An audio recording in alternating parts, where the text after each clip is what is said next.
प्रथम स्कंद अष्टम अध्याय सुतवच कहती सुत ब्रह्मवेत्ता शृणये मुनि सुध चेता सकले बेशी दुख शोके मिलिले गंगार उदके मृत्यु उदक दान अर्थे द्रौपदी कुंतीर समेते अपरे जेते नारी गणे सकले शोक निवारणे ए गंगार तीरे शोक मने मिलिले सर्वबंधु जने धर्मनंदन भीमसेन अंबिका सुत जे अर्जुन गांधारी सुत शोके कांदी धरणी लोटिला द्रौपदी एमते सर्वे मने दुखी कुंती कांदई अश्रुमुखी विकले करती रोदन पुत्र मरण शोकाचर्ण व्यास समेते सर्वमुनि कृष्ण बसिले संगे गेनी ए धर्म पुराण इतिहासे मुनि जे कहती विश्वासे मिथ्या संसारे विष्णु माया के सत्य करि पारे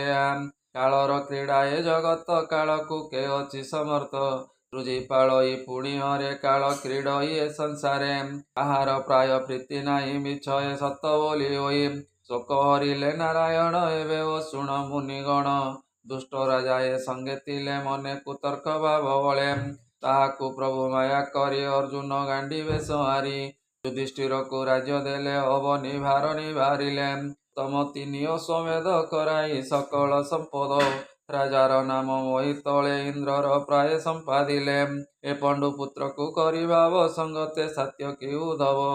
व्यास संगते जेते मुनि कृष्ण पूजिले भाव घेनी संतोषे सर्वमुनि गणे पूजिले श्रीकृष्ण चरणे ताहाकु मागी अन्य जान रथ साजिले भगवान तारका जीवे नर हरि बजाई मंगल मौरी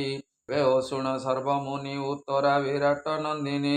एथिला जे अभिमनु अन्ते पति मरणे शोक चिते धीरे तार गर्भवास कुंती द्रौपदी मन दोषम तार गर्भ को कोप कला जीवने द्रोण गुरु बला अर्जुन हस्ते दंड पाई लुचिला घोर बने जाई सही न पारी अभिमाने कोप बसिला तार मने कल्प करी गंगा जले धनुकु धरी कोपानले मंत्र उच्चारी ब्रह्मस्वर कई द्रोणक कुमोर जे कठोर शस्त्र बर अवनीय पांडव करम हेमते पेशिला नाराच गगने जेने रवि तेज तो आकाश आवरिला ताते जे भुवन कंपिला गगन गोटी से आसई देखी उत्तरा भय पाई हमई प्राणर विकले केश बसन संभाळे विकले बेनी कर तोली डाकई रखबन माली देव देव जगन्नाथ बारा निवारे तोर जात अनाथ नाथ बाबग्राही घोर संकट कर त्राई तो हुन जाणई आन निर्भय सकंठ भंजन ए जे गगन मार्गेश्वर आसई जेने दिवाकर ए पांडव कूल ए हरिब याकु केबा निवारिब तोर शरण गली मुई हे प्रभु रखवा बग्राही ए गर्भर वितले ताऊ मोर जीवन बाण दहु तोरा वाक्य कर्णे शुणी जानिले प्रभु चक्रपाणी द्रोण कुमर अपमाने लुचि जे थिले घोर बने त्रिनाराच ब्रह्मस्वर प्रहार करी कोपवर मेदिनी पांडवा कर मुई करी प्रतिकार मत कृष्ण मुख शुणी पांडव निज धनु आणी सूर्यर प्राय के पंच नाराच शस्त्र मुखे मारी चाहिला कृष्ण मुख अंते कही कृष्ण रख ताहा जानिले नर हरि तत्क्षणे चक्र कुसुमरी होइले शुण सुदर्शन रखतु पांडव जीवन बेगे से कृष्ण आज्ञा पाई जई पांडव पांच भाई ताकु बेगे आवरिला गोविंद करे विजय कलाम तक्षणे चक्र कृष्ण धरी उत्तरा गर्भ को आवरी मायाधर चक्र पाणी केबा पारिब परिमाणी स्वभावे सेई ब्रह्मस्वर तांकु नाही प्रतिकार तेजरे ता संहरी गर्भ को रखिले मुरारी जार माया ए संसार उत्पत्ति पालन संहार हे ब्रह्मशस्त्र जहु गला पांडवे गोविंद रखिला तत्क्षणे पांडव जननी कृष्णा उत्तरा संगे घेनी पुत्र को घेनी आगे पड़िला कृष्ण पाद जुगे कातरे जोड़िबेनी पाणी कंठ कुंठिते कहे बाणी तिवाच एक हई कृष्ण मुख चाहि भो नाथ कर मते त्राई ओ नाथ नमुत पयर आदि पुरुष विशेश्वर प्रकृति परे तोर वास तेणु प्राणी को अप्रकाश तुंक अंतरे बारे तो बिनु अन्य नाही परे आछादी माया जवनिका जीव स्वरूपे ताऊ एकाम इंद्रिय तुले भोग करी अवय आत्मा रूपे पुरी घोर माया जार चिते से तोते जानिब के मते ए नटंक मध्य जे नायक से जेने नाटे मोहे लोक ନାନା କାଛେଣି ସେ ଭିଆଇ ନୃତ୍ୟକାରକୁ ଯେ ନଚାଇ ଦେଖନ୍ତା ପ୍ରାଣୀ ମନ ମୋହେ ସତ୍ୟ ବିଚାର କିଛି ନୁହେଁ। ପରମହଂସ ଦୀକ୍ଷା ଗୁଣେ ନିର୍ମଳ ଚେତା ମୁନି ଗଣେ ଏ ଦୃଢ଼ ଭକତି ଯୋଗ ମତେ ତୋ ପାଦ ସେବା ଅବିରତେ ଭକ୍ତି ଯୋଗର ଏ ବିଧାନ କାହୁଁ ଦେଖିବ ଅନ୍ୟଜନ ତୁ ନାଥ କୃଷ୍ଣ ଅବତାରେ ପ୍ରକାଶି ବସୁଦେବ ଘରେ ଦେବକୀ ଗର୍ଭରେ ସମ୍ଭୂତ ତୋ ନାମ ବାସୁଦେବ ଖ୍ୟାତ ସକଳ ଜନ୍ତୁ ହୃଦଗତ ତୋର ପ୍ରକାଶ ଆତ୍ମମତ କୁମାର ରୂପେ ନନ୍ଦ ଘରେ ତୋର ବିଜୟ ଗୋପପୁରେ ଇନ୍ଦ୍ର ବିବାଦେ ବନମାଳୀ ପର୍ବତ ଗୋବର୍ଦ୍ଧନ ତୋଳି ଖିଲୁ ଗୋପର ସମ୍ପଦ ଏଣୁ ଯେ ତୋ ନାମ ଗୋବିନ୍ଦ ଏ ପ୍ରଳୟ ଜଳେ ତୋର ବାସନା ବିରୁ ପଙ୍କଜ ପ୍ରକାଶ ପଙ୍କଜମାଳା ତୋର ଗଳେ ବିହରି ଭୁବନ ମଣ୍ଡଳେ ପଙ୍କଜ ଲୋଚନ ସୁନ୍ଦର ନମୟୀ ପଙ୍କଜ ପୟର ଦେବକୀ ଦେବୀ କଂସ ଘରେ ବନ୍ଦୀରେ ଥିଲେ ଶୋକବରେ ମୁଁ ପଞ୍ଚପୁତ୍ର ଘେନି ଏବେ ବନେ ବଞ୍ଚଇ ଦୁଃଖ ଭାବେ ଦେବକୀ ପ୍ରାୟ ମତେ କରି ଅଶେଷ ସଙ୍କଟ ଧରି ଏ ଭୀମକୁ ବିଷ ଲଡୁ ଦେଲେ ସେବେଳେ ତୁ ରଖିଲୁ ଭଲେ ଚତୁର ଘରେ ଅଗ୍ନି ଜଳୁ ରଖିଲୁ ପରମ ଦୟାଳୁ ଏ ଜଳେ କୁମ୍ଭୀର ଆଦି ଯେତେ ରାକ୍ଷସ ମିଳିଲେ ବନସ୍ତେ ସା ଖେଳରେ ରାଜ୍ୟ ହାରି ନେଲେ ଦ୍ରୌପଦୀ କେଶ ଧରି ବିଭତ୍ସ କଲେ ସଭା ତଳେ ତହିଁ ରଖିଲୁ ତେତେବେଳେ ପୁଣି ଅଜ୍ଞାତ ବନବାସେ ବନେ ବଞ୍ଚିଲୁ ନାନା କ୍ଲେଶେ ଏ ଯୁଦ୍ଧେ ଦୁର୍ଜନ ବଳ ନାଶୁ ତୁ ନାଥ ଆମ୍ବ କୋ ଆଶ୍ୱାସୁ ତୃଣ କୁମର ବ୍ରହ୍ମସର ତହୁଁ ରଖିଲୁ ବଂଶ ମୋର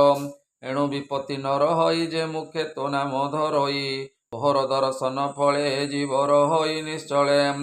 ପରମ ମୋକ୍ଷ ଲଭେ ଦାସ ତୁ ନାଥ ଭକ୍ତଙ୍କ ବିଶ୍ୱାସ ତମ କୂଳେ ଜନ୍ମ ହୋଇ ବିଦ୍ୟା ସମ୍ପଦ ଯେବେ ଥାଇ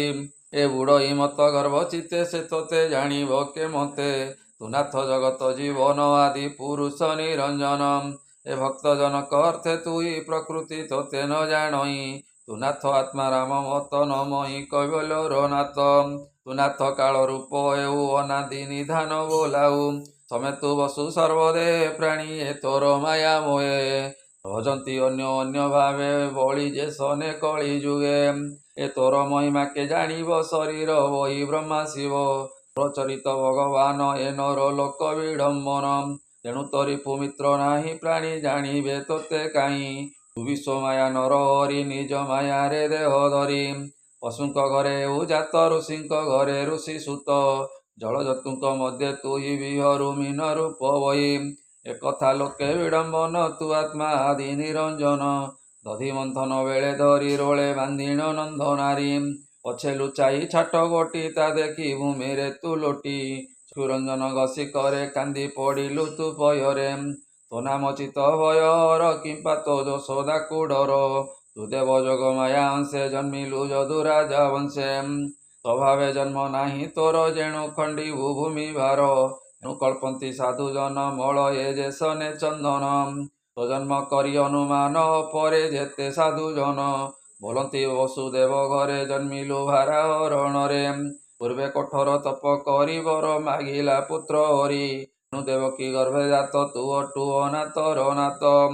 ଅସୁରଙ୍କର ଡରେ ମଇ ବ୍ରହ୍ମା ସମୀପେ ଦୁଃଖ କହି ତାହାର ଅର୍ଥେ ପଦ୍ମାସନ ଗଲେ ତୋହର ସନ୍ନିଧାନ ସର୍ବଦେବଙ୍କୁ ଘେନି ଗଲେ ତୋର ଚରଣେ ସ୍ତୁତି କଲେ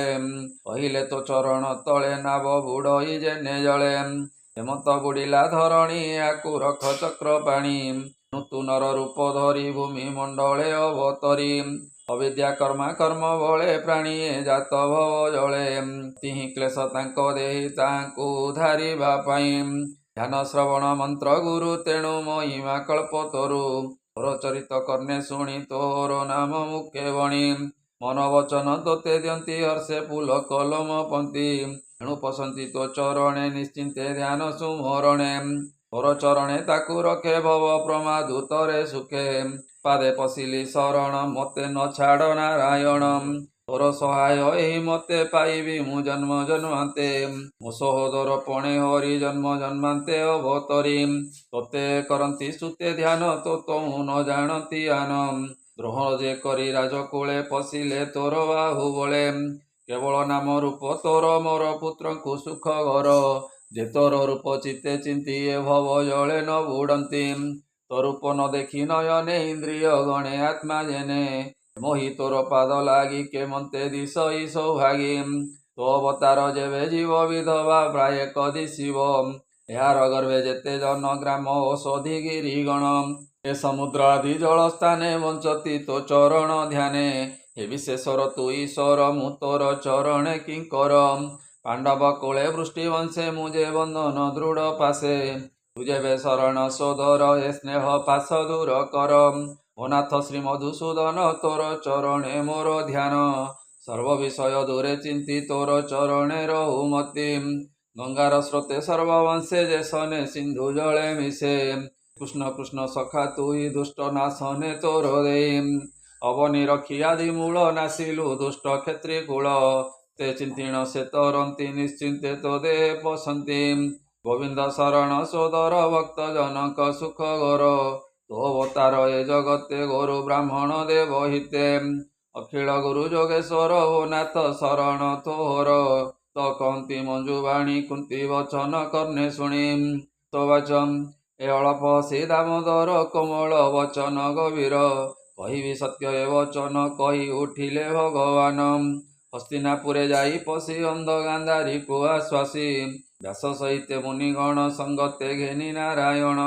निकटे बसी के बोधिले इतिहास वाक्ये विष्णुमायारे मन चर्ण न बुझे कृष्णर वचन पुणी क्षण के ज्ञान पाई कृष्णर मुख को नाही कपाळे देवेनी कर कहि राजा युधिष्ठिर शुण हे प्रभु दामोदर मु राजा धर्मर कुमर मोर पूर्व कर्म दोषे पड़िली स्नेह पासे देख ज्ञान बुद्धि मोर मु मूढ़ दुष्ट दुराचार मिछ देह सत्य करी अनेक खोहिणी मारी बालक मित्र बंधु पुत्र मित्रु भातृ जे गुरु सुत मान नासी अविवेके निश्चय पड़िबी नरके पड़िली कर्मर आयते केवे मुख्य नाही मते मत शास्त्रर वचन जे धर्म कहे मुनिजन राजा विषय शत्रु बधे दोष कि न लागे प्रसिद्धे कथा मते बोध नुहे सकल घटे हरि रहे आत्मा संबदे नाही धर्म एटी अविद्या मोर कर्म बंधु बांधव न प्रमाणी संग्रामे मले जेते प्राणी तांक मरणे जन गृहे दिन वंचंती शोकमये तहु जे ताप उपजीव काहा को अबा भोग हेव देहे लागिला पंख जेने न छाड़े पंख प्रक्षालने मध्य को देहे आणी बौली मध्य जे सने ताप खाळे प्राणीर बध प्राणी हिते काहु तरिव योग्य मते मते कृष्णर अग्रते राजा कहिले नाना मते तक्षणे प्रभु नर हरि मायारे तार मन हरि पंच पांडव संगे घेनी किछि न कहि हेले तुनि से मायाधर पाद गते नमयी दास जगन्नाथे इति श्रीमद्भागवते महापुराणे परमहंस्यां सहितं भयासिक्यां प्रथम स्कंदे परीक्षित रक्षणे कुंती स्तोव नाम अष्टमोऽध्यायः बोलानंदे कवार हरि हरि बोल।